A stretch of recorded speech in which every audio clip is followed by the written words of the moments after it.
to, I want to check the feedback and see what it looks like. Yeah, it says live on my screen. What do you mean, dude? Yeah, it says you can watch it on air as it's going on air.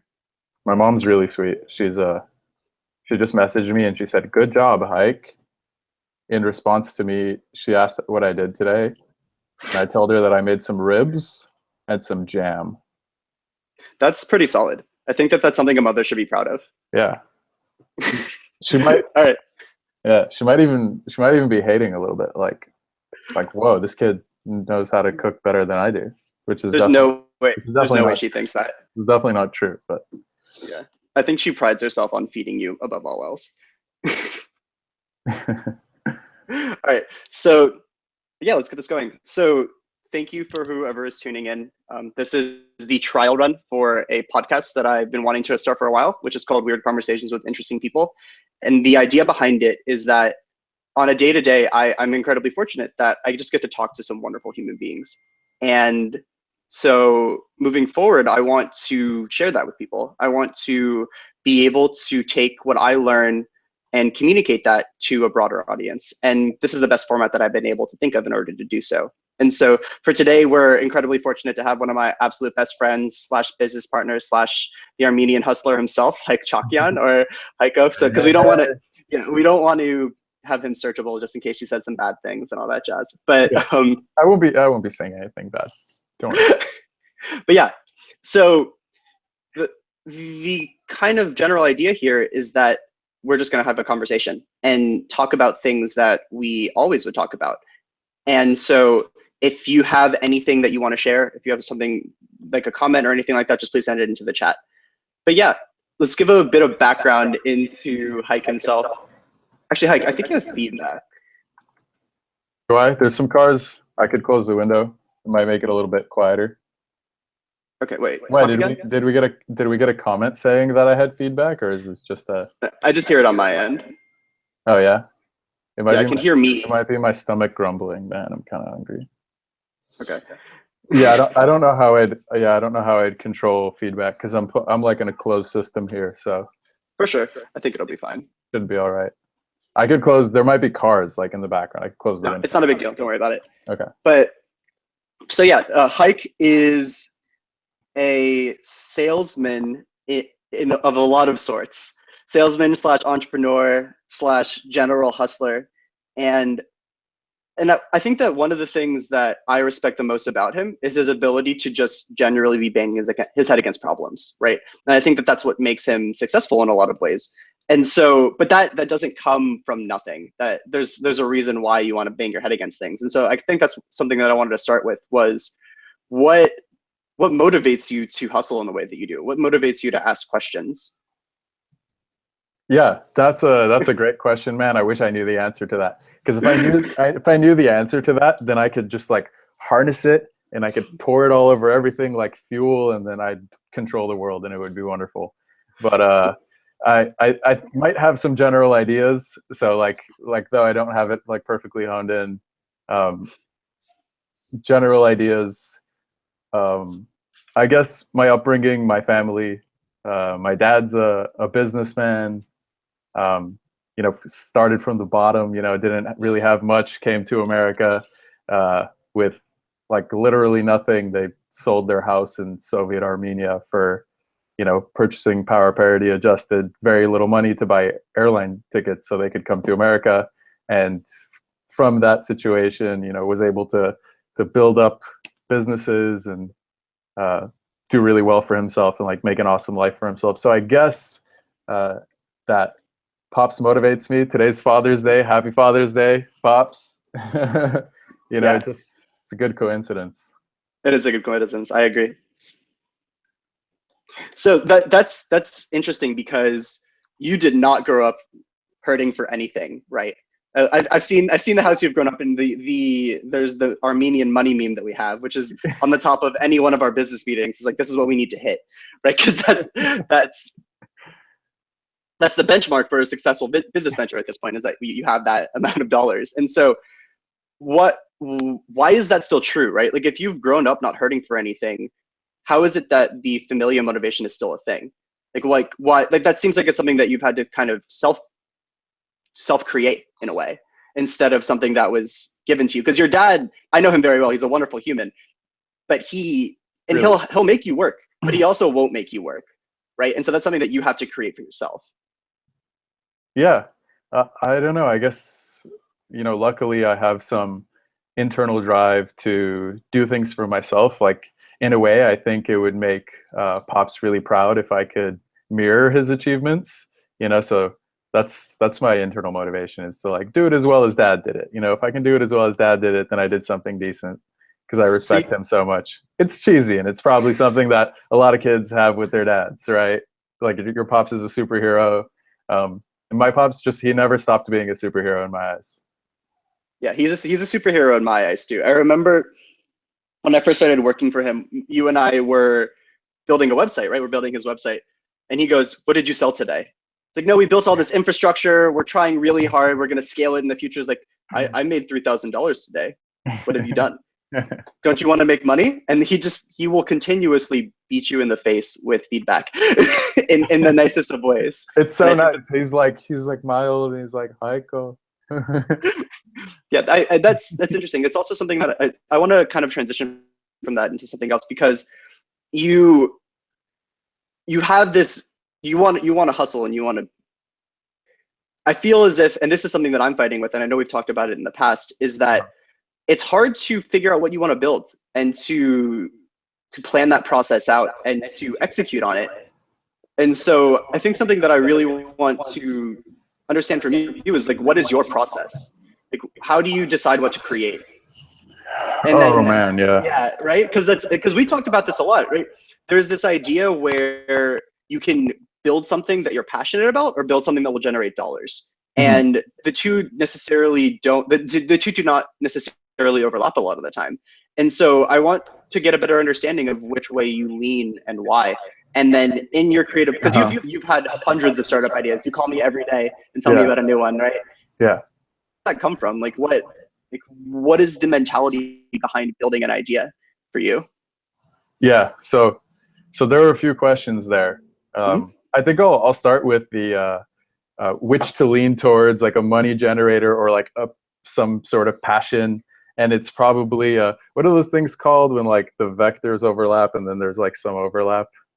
A Venn diagram. A Venn diagram, that's right. So I guess it's like you try and find the thing in the middle of the Venn diagram a bit, but for me, you lean a little bit towards the side where you focus on money, sort of, and this is something that we've talked about a lot.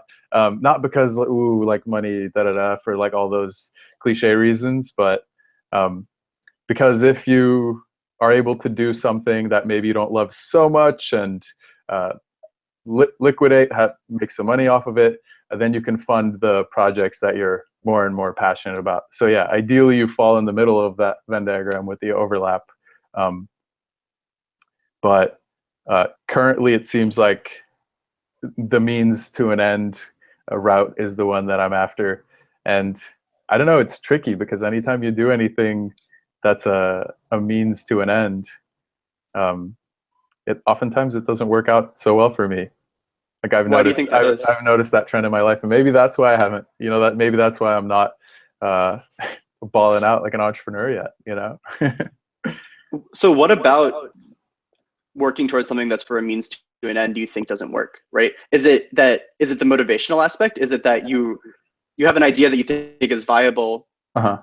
out all the piping for it, but you can't motivate yourself to work on it? Is it because you're not emotionally tied to that idea? Yeah, it must be that, right? So like when it's like a means to an end, maybe the trick is to like keep telling yourself about the end and just like keep visualizing the end, keep picturing the end when you're doing like the grindy things that aren't so fun. And that's the way to motivate yourself, because like things in life are inevitably going to be means to ends. So if every time you run into a means to an end, you just sort of fall apart and aren't able to execute, then you're not going to get very far at all, right? Yeah, definitely. That makes a lot of sense.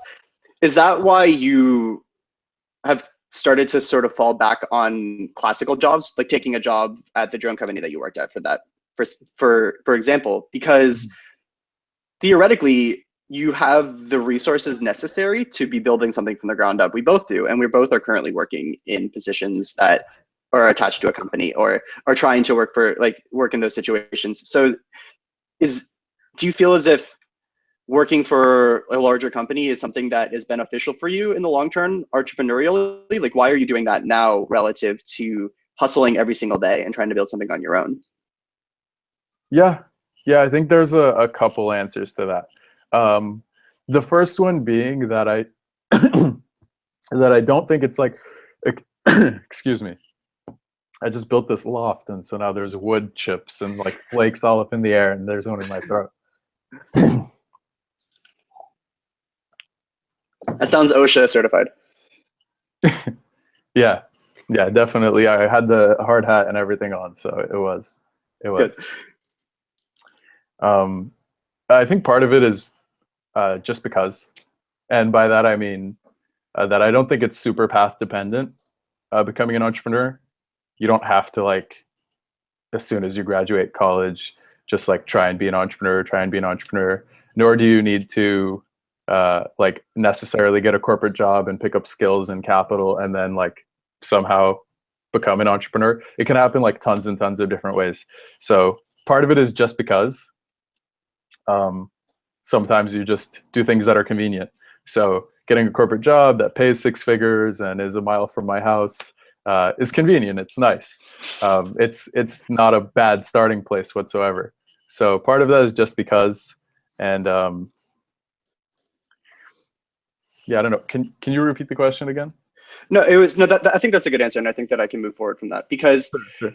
the like what I was trying to get at is the pathway that you think is the most. Because from my understanding of you, your main goal is to build something on your own and to not have to adhere to anybody or to anything, and to really have something that you're growing organically from yourself. And so, what I was trying to better understand is why is Hike Chakyan sitting where he is right now at his desk? Like what has gotten you to this point today? Right? Like Yeah. how has your path to execution led you to this exact point?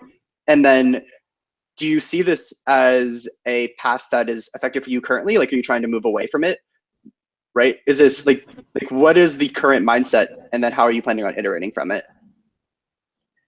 Yeah. I wish I had a like a really great universal answer to that question, you know, so There that might not be. so that everyone could just like harness it and like use it. No, this is for you though. It doesn't matter what other people like for you personally, Yeah. how do you think that you need to move from here, from where you are? Like given the challenges that you have. Yeah. Hmm. It's a good question. I think it has to do with treating things a bit more like they're ends in and of themselves, meaning that you should just do shit that um, makes you genuinely happy.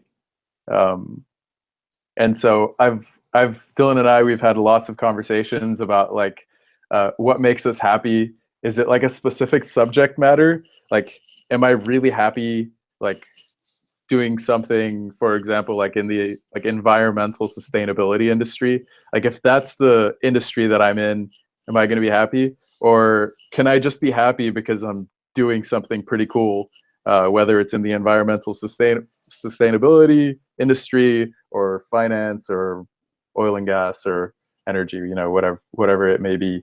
Um, so I'm hoping to find that generality and kind of love sales. Probably I'll probably hop into another corporate job to answer your question, like real specifically, Mhm. um, just for the time being, because uh, it's sweet. And you know, maybe they trap me and I stay there longer because they spoil me real good. I think that ends up happening to a lot of people. Yeah, that's something that I faced a lot in my first job was that they made me look really pretty as they slowly stole my soul over the course of 2 years. And I think that that's something that a lot of people that I've been surrounded by that I consider ballers or really intelligent are kind of falling into because it's comfortable, right? You know when you wake up in the morning that you're going to be given something to do. You know that when you wake up in the morning that you're going to have food that you need to, that you can eat, because there's structure that exists for you, and not having to create that structure for yourself makes life a lot easier, right? Yeah. And that's something that I'm trying to fight against, actually, if that makes sense. Because That's good, as you should, right? As you I should. mean, maybe not. I think that for me personally, yes, but for others, I don't think that's necessary. But if you want to, But maybe more people in general should fight against it. that makes sense. Yeah. I think that maybe just asking the question is what's important, is whether or not, or becoming self-aware of whether or not you want to be a slogger or somebody that creates their own slogging or creates their own ability to, yeah, exactly, Other people can slog for them. yeah, exactly. But yeah, I agree with what you're saying in a lot of Right. ways. It's like, And excuse me, I'm gonna like eat a rib because I made these like really delicious ribs, and they've just been sitting here in front of me. Sorry to like take over your show for just a second, Dylan. But these have been cooking. I got these. This recipe is from Christy Potter, our good friend Alex's mom. nice. And so I'm gonna eat on stream. I guess so. This is actually something that you and I have talked about, because you were a terrible cook for a long time. And so is this? Yeah. Oh yeah. 100%. And so is this something that why have you picked up cooking recently? Why, other than to eat ribs on my stream and show off your beautiful creation, do you find it as something that helps you? Like, how does it help balance you out relative to the other things that you're doing? Yeah, I'm gonna start a restaurant business. I'm gonna start a chain of restaurants, and it's gonna be killer. It's probably a rib place because that's like what I can do well. But it sounds like a low profit margin, high probability of failure business right there. No, that's a total joke. But that was a total joke. But speaking of statistics, like maybe restaurants the most failed business because it's also like the lowest barrier to entry. So like all the people that aren't that clever like get into a restaurant because like all the not so clever entrepreneurs, right? It's not just because restaurants are cursed.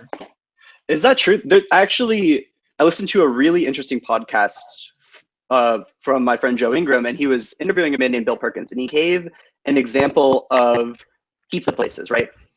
You go to a famous pizza place in Chicago, and it's packed, and there's a 45-minute line. He walks in there, and he doesn't see success, he sees failure, because there are 45 minutes worth of people waiting to get pizzas. And that means that you're not efficiently staffing. You're not efficiently changing the amount, like you're not accounting for the demand relative to supply.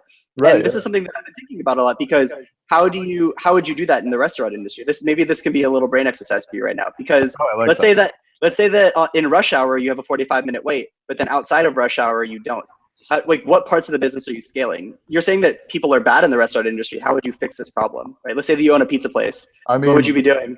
I mean, I'm no like restaurant like master entrepreneur. Doesn't matter. So take what I say with a grain of salt, no pun intended. But I guess I'd pre-cook some food for that rush hour, right? It can't just be food, though. There are so many things we're not thinking about, right? I mean, so I think one clever model to use pizza as the example that we're talking about right now is that there's these local pizzerias that I haven't seen this done on a wide scale, and maybe it ought to be, maybe those guys, I don't know what the reasons are that they haven't scaled it out. But they have a pizza of the day every day of the week, and that's all they make. So they eliminate a lot of the complexity and probably makes it a lot easier for them to optimize. And they do really, really, really well. And even when the lines are long and out the door, it's like a 5-minute line because they're just like, a conveyor belt, Henry Ford, right? They're just churning out the same pizza over and over again. So they're able to get it to people really quickly. That's a good. So what else can we do? Shout out to Cheeseboard and Sliver in Berkeley, California, by the way. Nice. Okay, so let's take that model. What else can we do that for? I guess you could make Ford Model Ts. Ford, yeah. All right. I mean, you're asking me about the assembly line, right? I guess, but so I think that what we're trying to do right now is figure out new applications for it. Like, you're right, the Ford Model T is something that has been working, like, obviously, but this is being done for? That's you were talking about like first principles and how you think about entrepreneurship earlier. And Yeah. this is one of those. This is a great example of that. You take concepts that have worked really great for, you know, Ford or any type of manufacturing really, and see if you can cross-pollinate. That's a great term for it. Like, does that work in restaurants? It's like, it's not manufacturing, but why wouldn't you try that highly successful concept and, you know, bounce the ball around like that, and maybe you assemble a really cool business model, Yeah, that makes a lot of break sense. entire industries. So I want to extrapolate on this about a bit more then. So what are some other sort of axiomatic principles that you think are effective in terms of building something, or in terms of building business models or business ideas?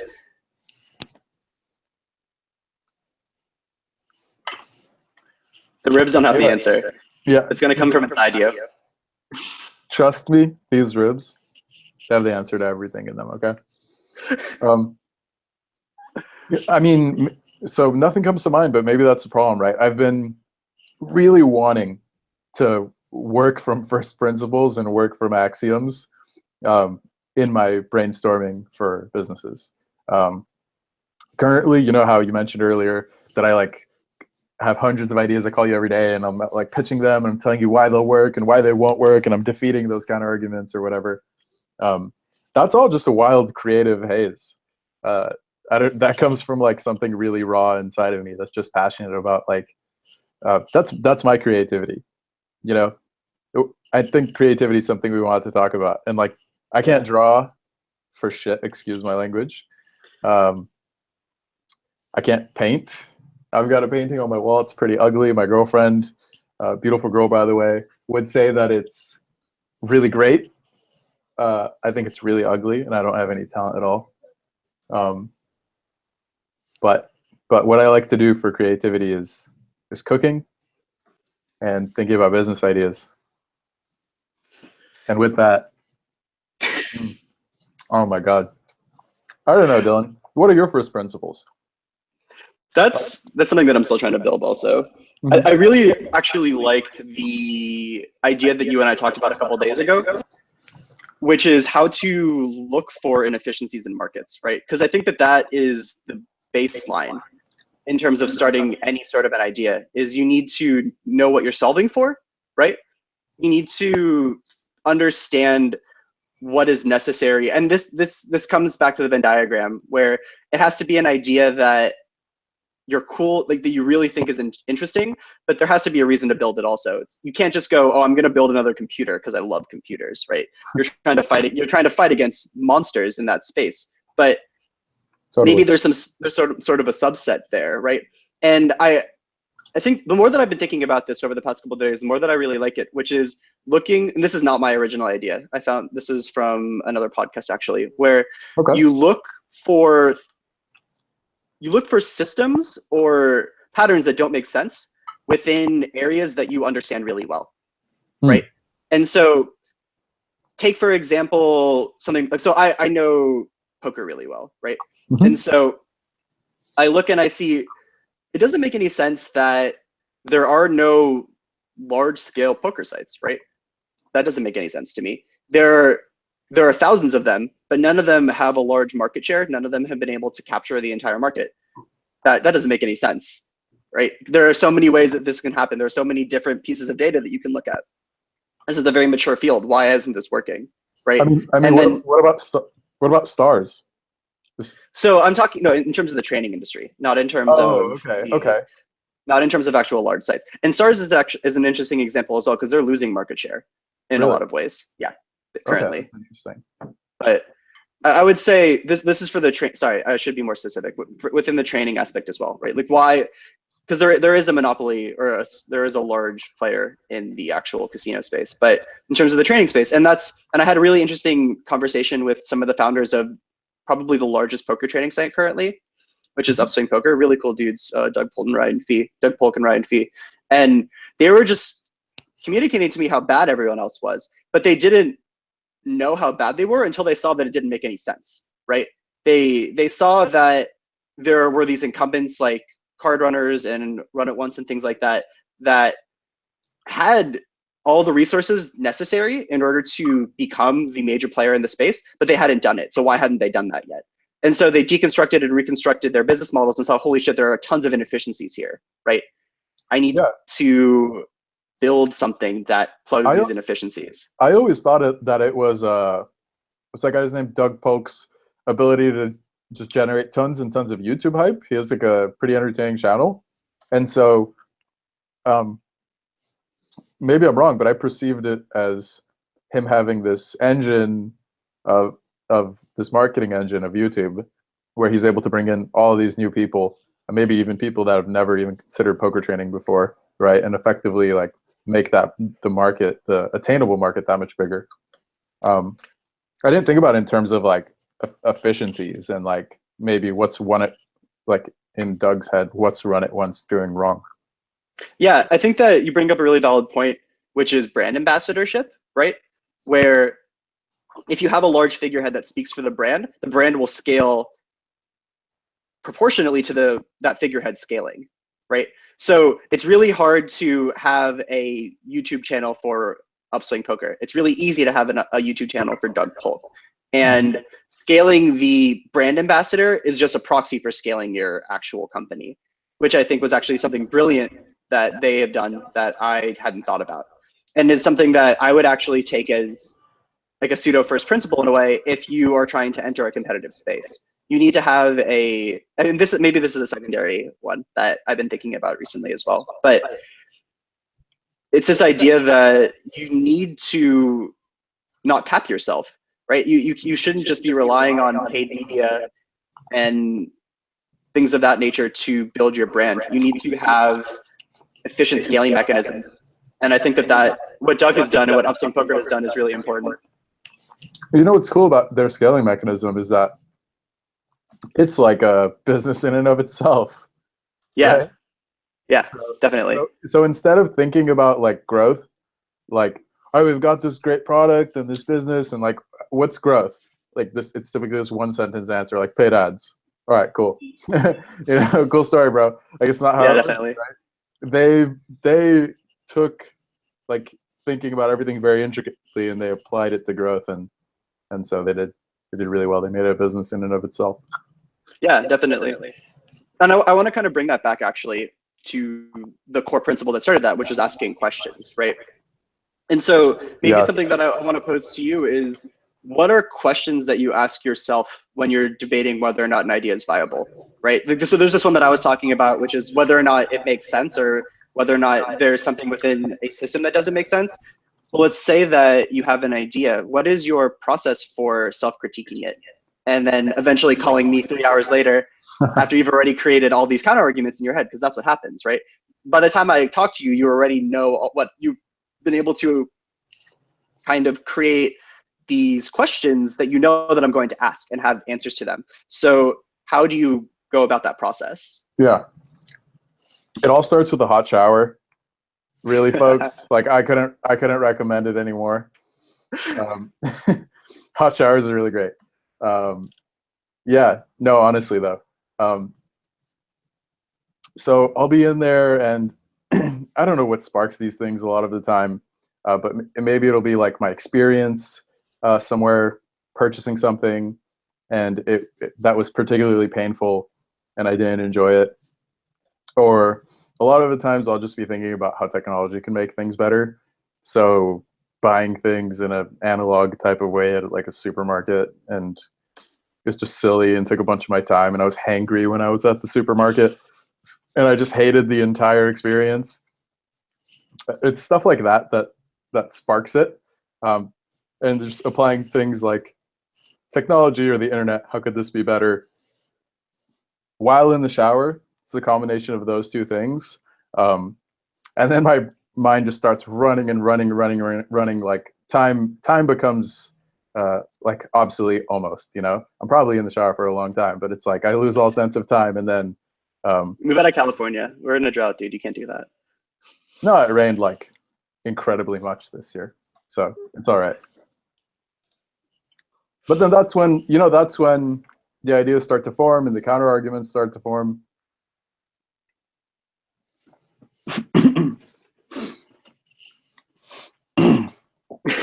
Excuse me. This cave is sketchy. I think it's that you're trying to eat and talk simultaneously. I don't think so. I'm good at that in general. Anyway, take long showers, folks. So Brian actually asked a good question, which is what I was about to ask you as well, where you have these ideas and we've worked on projects that have gotten pretty far, right? Nothing has nothing has actually become cash flow positive or anything like that, but you have these strong ideas, right? But how do you create a path to execution from them?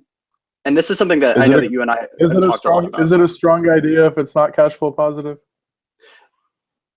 I think that you can have a million strong ideas, but if you don't know how to execute on them, it doesn't matter, right? You and I could invent the next Google. Let that be our let that be our litmus test.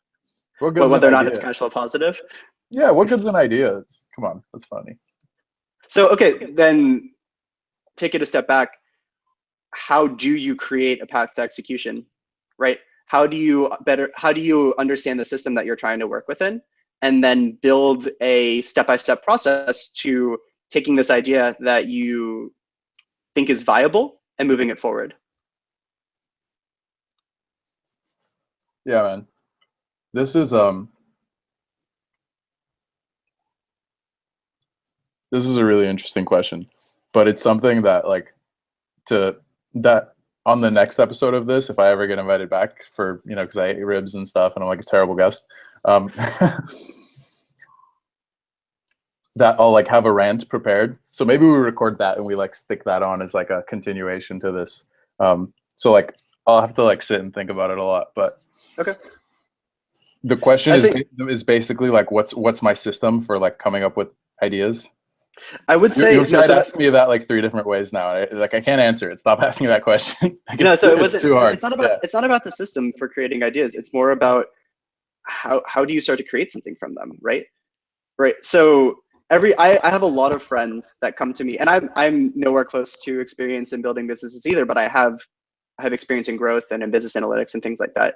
And friends will come to me and be like, dude, I have this idea, right? Garrett will call me on a Thursday and be like, yo, dude, I got this idea, it's fire, right? And my first question is always, okay, how do you plan on building it? Have you thought about what the first thing you need to do to get this going is, right? Mm-hmm. And then it's kind of similar to how Quentin Tarantino writes scripts, right? So Quentin Tarantino, when he writes a script, he doesn't plan the entire script out. He writes the first scene and builds on the characters as much as possible. And then from there, he just lets the characters build and write themselves.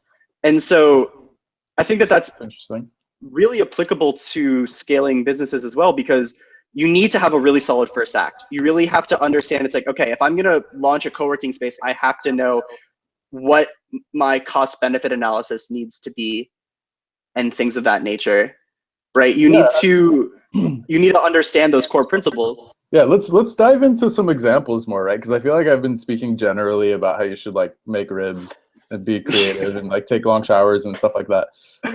But if we could like dissect something that, maybe it's the co-working space. Let's do that. And how we thought about it.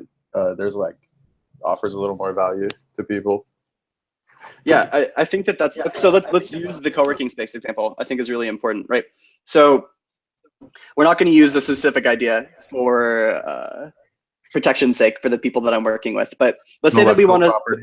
Yeah, let's say that we want to start a co-working space that revolves around baseball.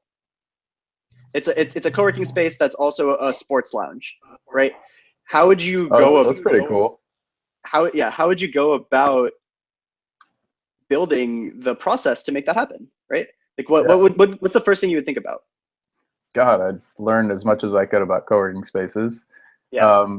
And I'd probably rent some space in a co-working space, see what I like about it, see what I don't like about it. Honestly, that's not how my process works, right? Mine isn't like, doesn't start from like idea and like I go and explore the co-working space. I probably have already been in a co-working space, hated something about it, and then thought of my co-working space idea. But like go and find some property that I think is attractive for a co-working space central to arteries of transportation and fun things to do. Co-working spaces need competitive advantages, right? It's really just space in a building. It's something that's like maybe not terribly difficult to do. So if you're close to the beach or something like that, if you can set out some competitive advantages for yourself like that, and find yourself real estate in a good area, that's probably something that's pretty critical. And then once you have real estate, like, okay, you have to think about design, but you also have to think about, like, how do I get people to want to co-work here? How does anyone get people to want to co-work anywhere? You Yeah. post ads in a newspaper, you paid ads on Facebook, Google, right? You like programmatic Yeah. advertising. Is that what WeWork does? Should we visit their website with Ghostery on and see? That's actually a great question, right?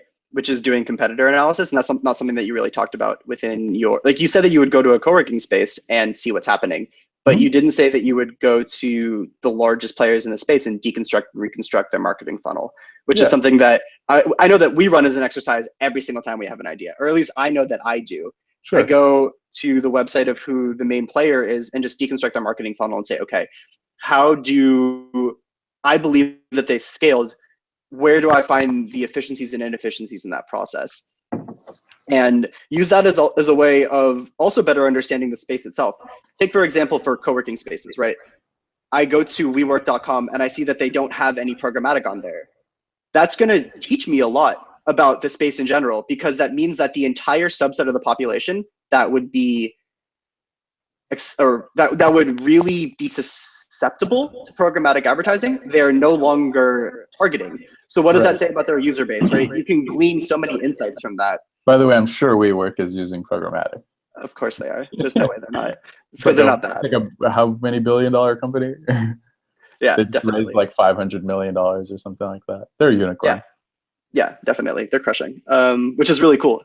But I kind of want to deconstruct what you said, though, right?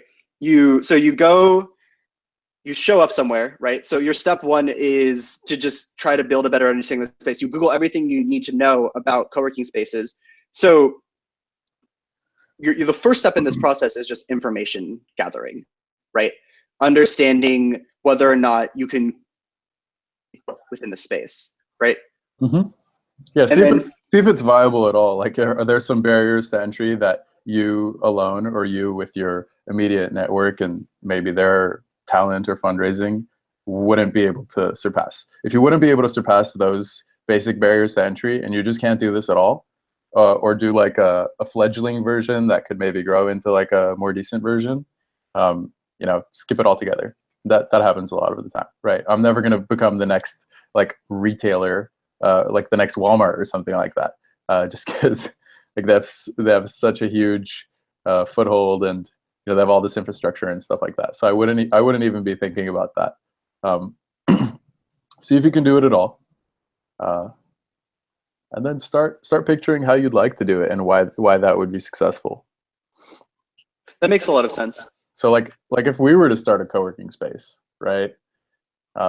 Like, would it be a sports lounge? It probably wouldn't be a sports lounge. I don't like sports, so no. We might have like ping pong tables. Yeah, but that's why work there versus a tech company, right? You're just trying to kind of recreate the tech company vibe, which has been done. No, because you're like a freelancer, so you don't like work. You don't have an office at a tech company, so there's that overlap doesn't exist, right? Yeah. And like the ping pong table alone doesn't make the tech company vibe.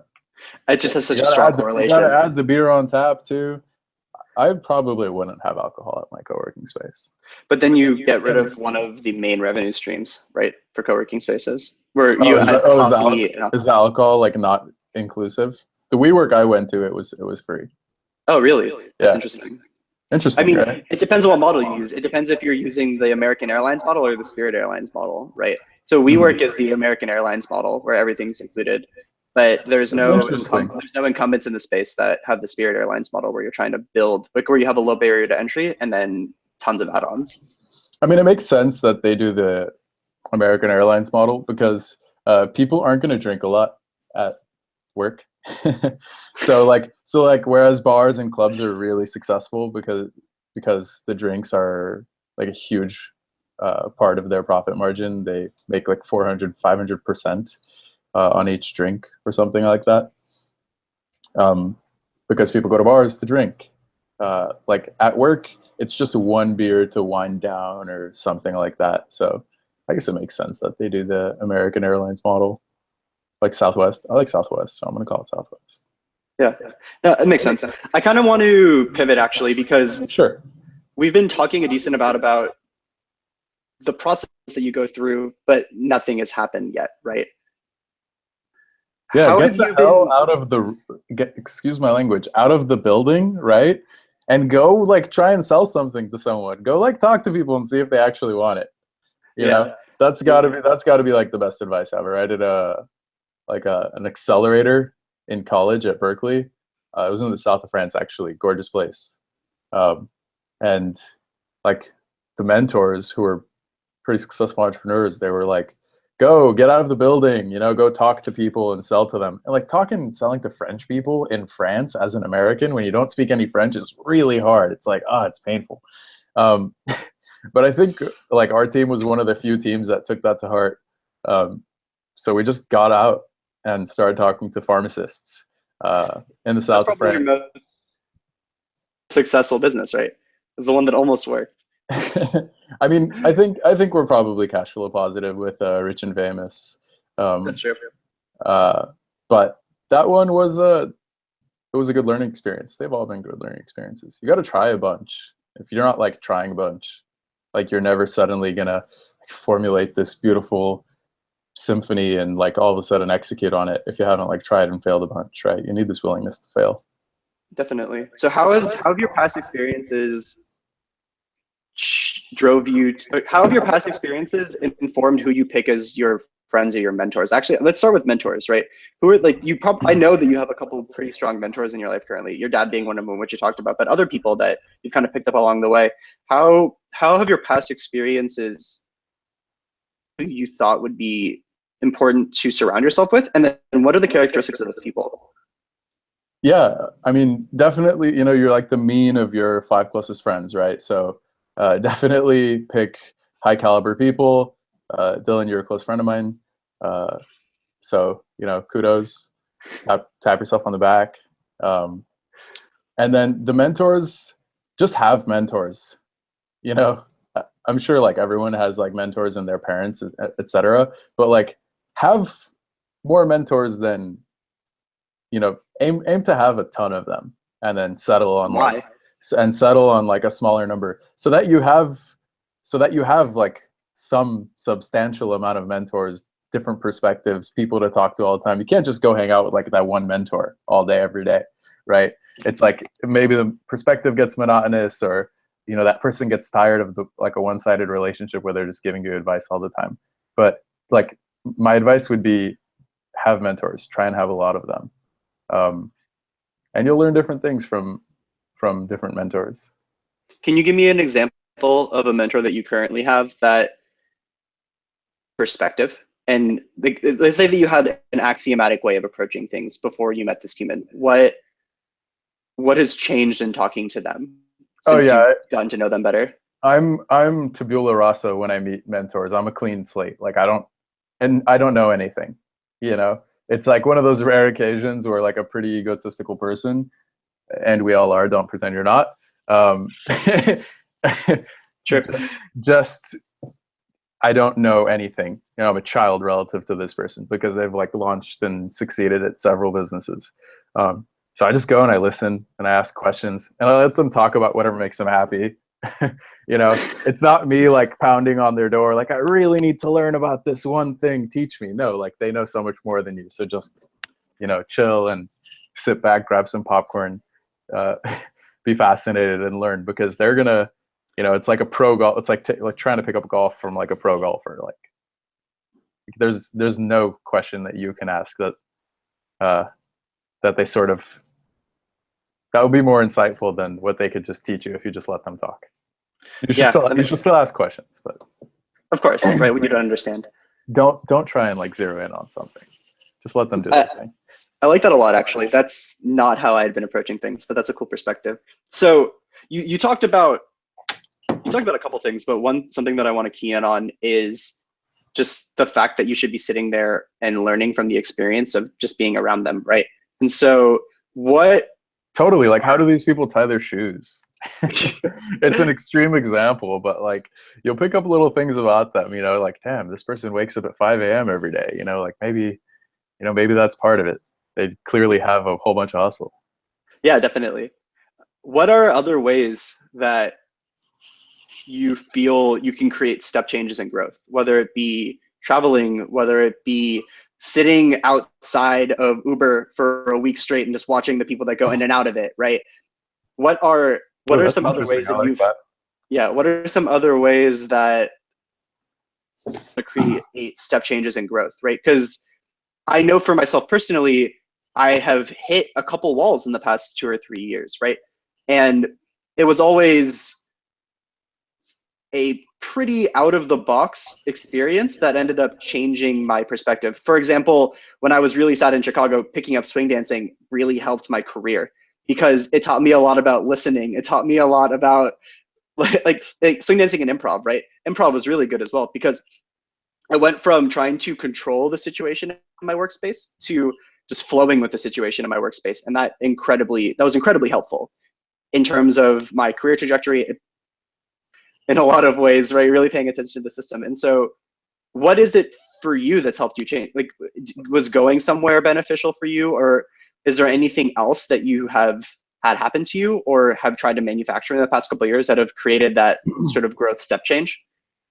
Yeah, I think traveling is like a really wonderful, broadens your horizons, to be cliche, like teaches you new perspectives, and you start to figure out different cultures and how people do business in other countries and how quickly people trust each other in other countries. And so just traveling just will teach you so much about the world, and that'll have overlap with business. And so business, personal growth, career growth, just being a better person, being a better lover, being a better friend.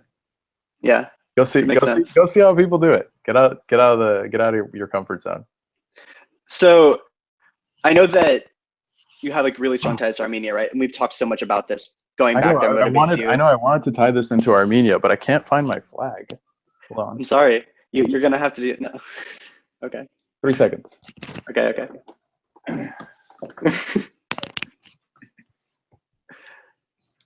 This is funny. All right. Do you feel more comfortable now?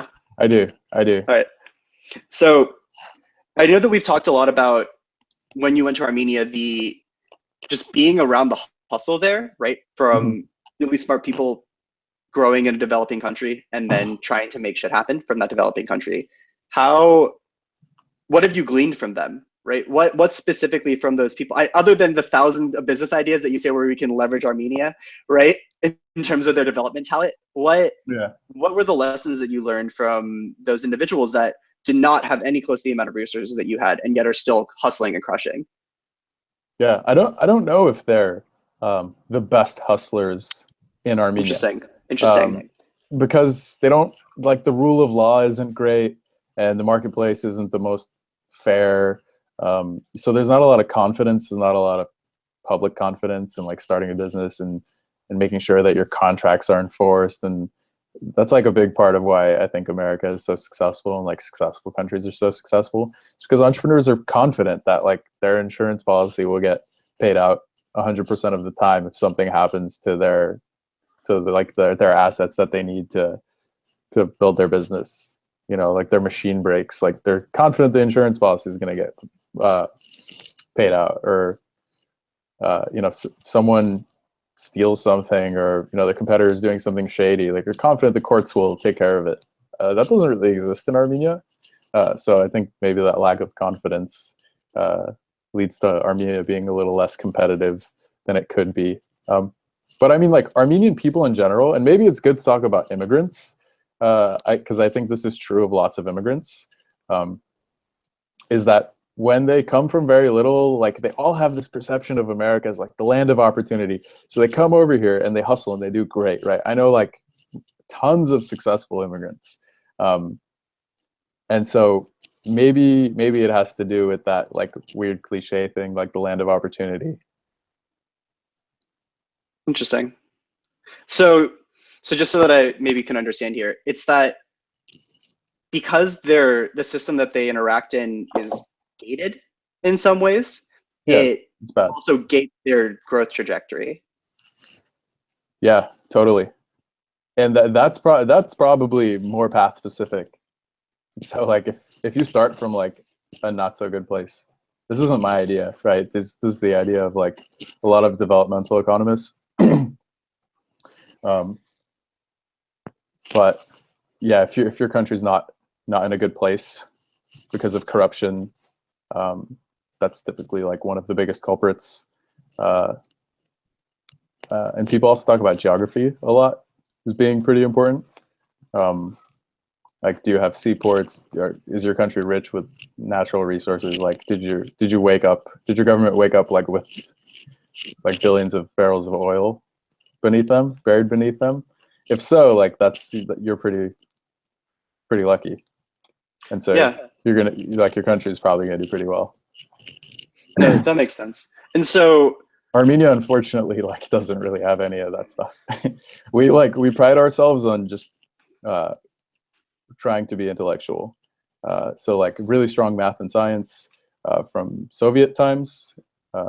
Maybe like one of the only good things that the Soviet times left behind in Armenia. And so there's lots of talented engineers. The top astrophysicists in the world are from this tiny country with a tiny population. So per capita, we're doing well when it comes to science and engineering. no, that makes sense. And so, since you've kind of created this perspective from moving to Armenia, has that affected the way that you take advantage of your resources, right? Just having the understanding, because I know that this happened to me for sure when I went to Vietnam. It's that I went and hung out in the middle of nowhere and was helping these graduate students do some business modeling, and just the relative lack of resources was astonishing to me. And I remember when I got back to the US, I was like, this is insane. How many more resources are at my fingertips just because of where I sit physically. And so has that been motivating for you, or has that demotivated you in a lot of ways because you sort of do the whole, oh, I have all these resources and not doing anything with them thing? How is that when you wake up in the morning, just having that new context? Yeah, I've definitely had the feelings sometimes of like, oh, I'm so privileged, like, oh, there's capital and there's great working internet 24 hours of the day, right? That's like a huge one, just that alone. um, but I think in general, like, hasn't made like a huge negative impact, hasn't made like a huge positive impact. Those things for me personally, they tend to last for like maybe a couple months after I travel, and I think it's probably a pretty positive impact. I come back super motivated, like, wow, like, we have so much going for us in America. Um, but eventually, fizzles out a little bit. Why? Why do you feel the fizzling effect? What is it about? Like, do you think that you actually have changed if it's only for that small period of time? Oh, that's a good question. Um,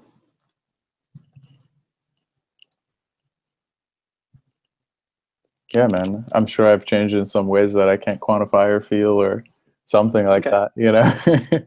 Yeah, for sure. I mean, you don't have to have an answer to it, but I know that I thought a lot about this as well. It's that I've been doing a lot of traveling recently, and so every time I come back, I had this month of an afterglow period where I'll be in LA and I'll be in my house and I'll be grinding and super stoked, and then around the 3 to 4 week mark, I'll get anxious and need to move again and need to get that exterior stimulation outside from my day-to-day life. Sounds like And drugs, man.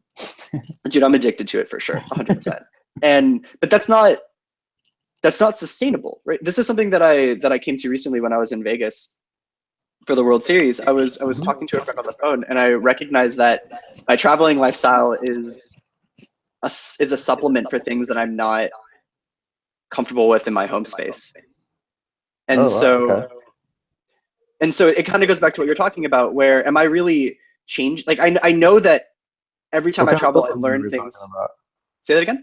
What kind of supplement are we talking about? Is this like a vitamin A, a vitamin E, vitamin C? Like, No, what not does it do? What does it do for you? so I know the positives, right? And I'm still trying to figure this out on my own. But the positives are that I've become exposed to people that I'm not exposed to in my daily circle, right? So I go to Vegas. I spend time with Joe Ingram, who is a wonderful, crazy human who's incredible. He's the reason why I'm doing this podcast tonight. I was sitting on the floor with him, like, dude, I have this idea for a podcast. He's like, don't be one of those people that tell me you have an idea for a podcast and then not do it. I'll fucking hate you. I was like, all right, Joey, that's valid, 100%. And so, sweet. So we all share that in common. Do shit. When you have ideas, do them. Try yeah, them. I mean, yeah, 100%. And this, fail at them. Who cares? exactly. I completely agree. And so that's something that I know is a positive, right? And that's not to say that the people that I surround myself in my home space have any lack of anything, because they're all wonderful humans. But it's just this need for change. The setback that I see myself having is that I know the people in your home space. The people in your home space are awesome. I know they are, and they're wonderful. And so that's something that I feel uncomfortable about currently. It's that I can't just sit still, and I can't commit to anything for longer than like I have a new job that I've had for 3 months now that I'm stoked on because I'm committing to something, right? My previous employments or my previous projects have all been falling short because I recognize that I either become anxious that I'm not making as much progress or something along, or I become disinterested, right? And so the idea of moving around, it just gives you constant influx of new information. And what I'm scared of is that I'm not synthesizing it, which is why I asked you the question that I asked you, right? It's like, do you feel as if it's staying with you? Because I want to tell myself that it is, but I don't know 100%, right? It's a weird feeling. I mean, I'll tell you what, like my Armenian definitely got a lot better. Shout out to my Hyatt out there that are watching right now. Say that again? My cooking skills got better. So I mean, like, certainly you're changing, man. Don't let it just because you crave it more doesn't mean that it's not good for you. Maybe it's great for you, and so that's why you crave more and more of it. Yeah, that's valid. Yeah, that's valid. And also, like, why does it even bother you, right? You're a young guy. You've got a lot of freedom right now. You should, if you didn't desire to move around often, I might be a little concerned. Yeah, that's valid. That's valid. I know some people who have gone from like friends to acquaintances because they don't move around, they don't do stuff, they don't go to other countries, and it's not for lack of resources or lack of opportunity. It's for just like the lack of desire, and just not the kinds of people that I want to hang out with, right? That's actually cool that you say that, because the next question that I wanted to ask you is, how are you choosing who to surround yourself with right now? Like we talked about mentorship and things of that nature, but how do you choose like the people that you spend time with, like your friends? Yeah, this is going to sound not optimal, but I think people in general choose who to surround themselves with proximity. And so it's just kind of like convenience a bit. But I mean, because there are those constraints, right? Like your geography is a constraint. Like I can't just go hang out with people in like the Middle East and Dubai unless I go to Dubai for a while. And there's nothing really dragging me there right now. So like it starts off as proximity, but then really importantly, it becomes, okay, which one of these people did I like? You know, which one did I get along with? Which ones shared some virtues that I think are really desirable? Which ones seem like hustlers?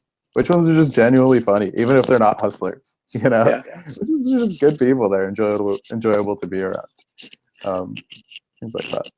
No, that makes sense. And I guess we're passing the hour mark, so I kind of want to wrap this up. But I have kind of a tangential question to that. And so this doesn't have to have been with another person, but let's say in the last 6 months you've met someone new or have had someone that was in your life become more influential in your life. What's like the weirdest situation that they've put you in, right? Somebody like somewhere that you didn't see yourself being, and then why was it weird to you, and then how has that changed you? Like what was that entire experience from moving through it to after it, and then how has that kind of adjusted your thought processes? Yeah, man. You know Max Levine, right? You met him last time you were over at my Yeah, place yeah, yeah. in Berkeley. Uh, and so we both saw him chug a gigantic like gallon of mung beans. I think it's like one of those superfoods like kale or something. You know how trendy those things are.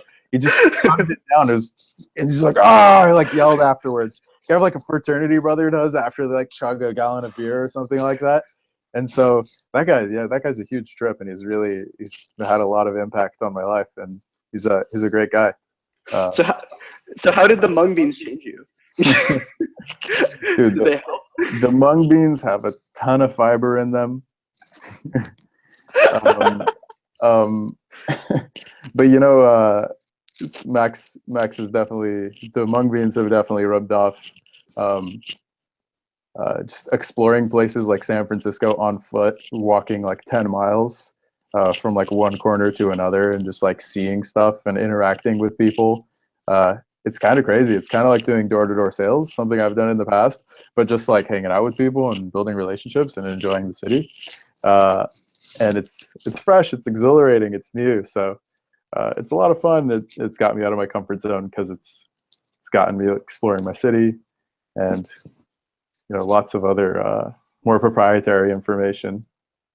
That's awesome. I think that's great. Other businesses in the works. Yeah, definitely. I think that's interesting. I I'll think never that stop. Just because I haven't like succeeded so far. I hope not. I think that Yeah. that's really cool because I know that you've given me a lot of shit for being a dirty hippie in my life, and the fact that you now No, I have love hippies. I mean, the fact that you're surrounded by somebody that's so different than who you are axiomatically, and that you are finding growth from it is wonderful. And I want you to continue to do that Yeah. because you got so much crush in you. Thank you, man. Yeah, of course. Likewise. Yeah, and thank you for being on this. Thank you to everyone who listened. This is a very, very dry test run, but it's been fun. And I hope that you tune in next time. Thanks again, Hyke. I really appreciate you being on here. That was wet, Dylan. That wasn't dry at all. Thank you. All right. All right. All right. Take it Peace easy, out. everybody.